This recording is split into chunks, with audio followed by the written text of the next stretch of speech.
Hey guys, Civics Boy here, and I've been getting a lot of questions about the NZXT M59 case. If you remember a few video reviews back, I did a video review on the NZXT M59, and a lot of people have been having questions about what kind of CPU cooler can fit in this case, whether they can fit a big CPU cooler or a small CPU cooler, what kind of video cards can fit in this case. So that's why I decided to do a redo or a re-look at the NZXT M59 computer case, just to show you what can fit in here and what can't. And luckily enough, I have a computer system built with this particular case, so let me go ahead and show you what I have in this case, so that for those of you who do have questions can get an idea of what things you can put in this case. Alright, here we go. Alright, so what you're looking at is the case. I have it laid on its side. So let me go ahead and take off this side panel and show you what I got going on in here.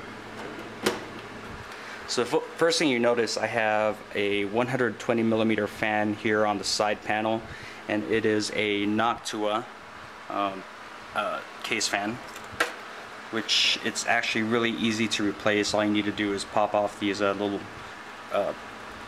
pins right here, and the fan comes right off.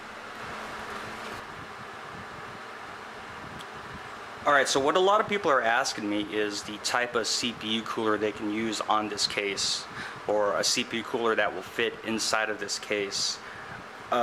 With my particular build, I had the Hyper 212 Plus by Cooler Master, and this CPU cooler fits perfectly inside of this case. Now, one thing I want to say about this CPU cooler, for the price range and for the performance that you get, it's actually one of the better CPU coolers out there that you can get if you're working on a budget.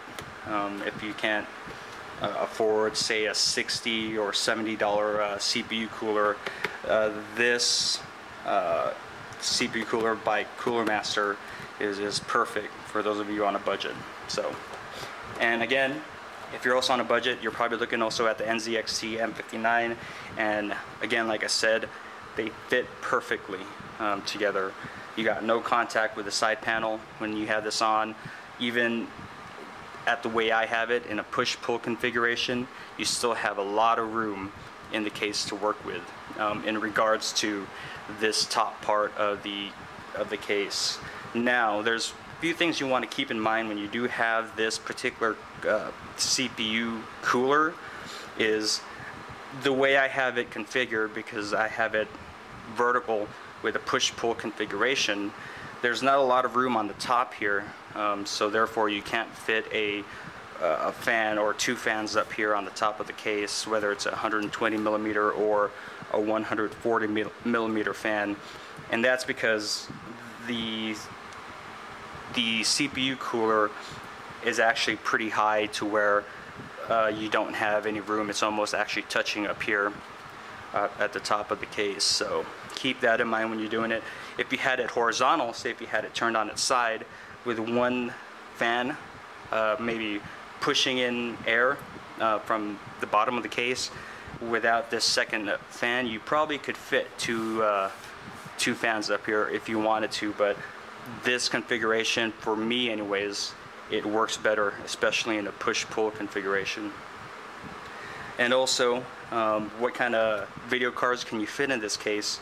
I have actually I have two GTX 260s in SLI, and if you notice, it fits, but there's not a lot of room right here between the cards and the hard drive cage.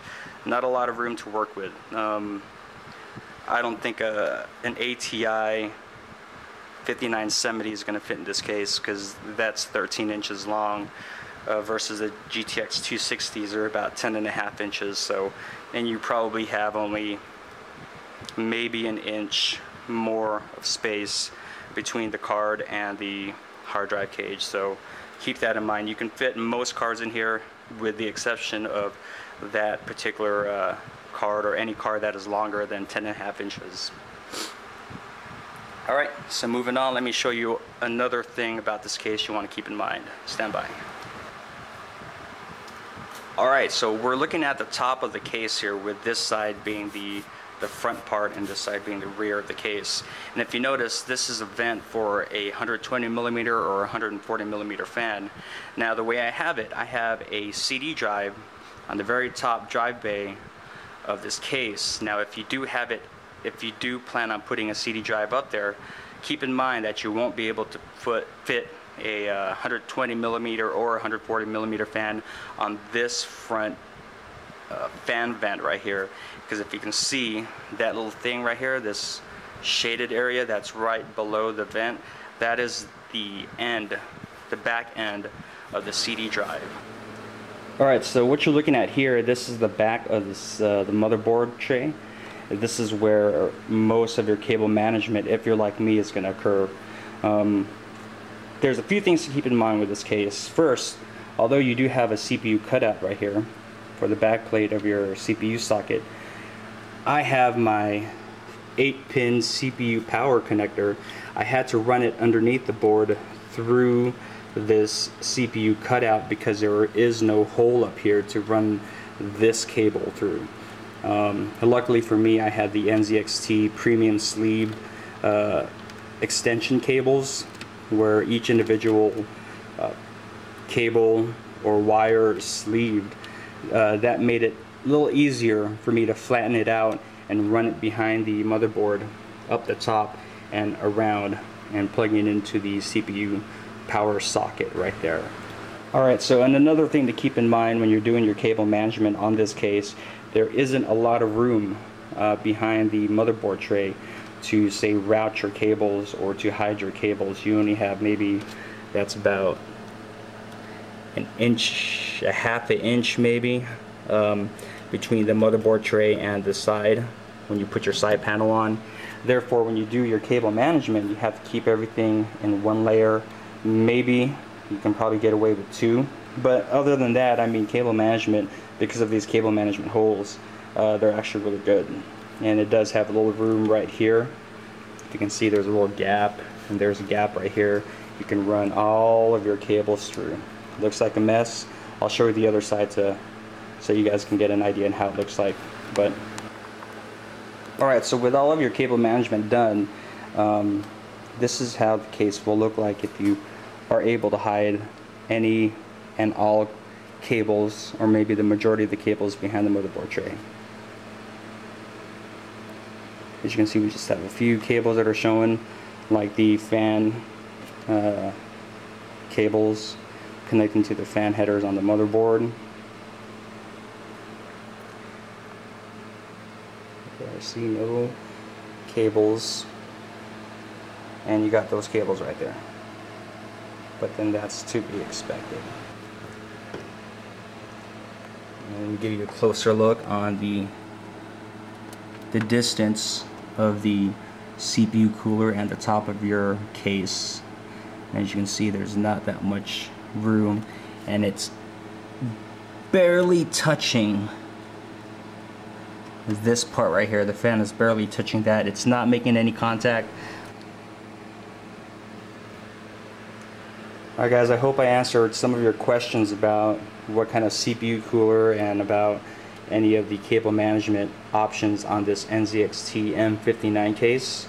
If you have any more questions, I'll try to answer them as best as I can, but just go ahead and leave them in the comment section. Alright guys, thanks for watching this video. Civics Boy out.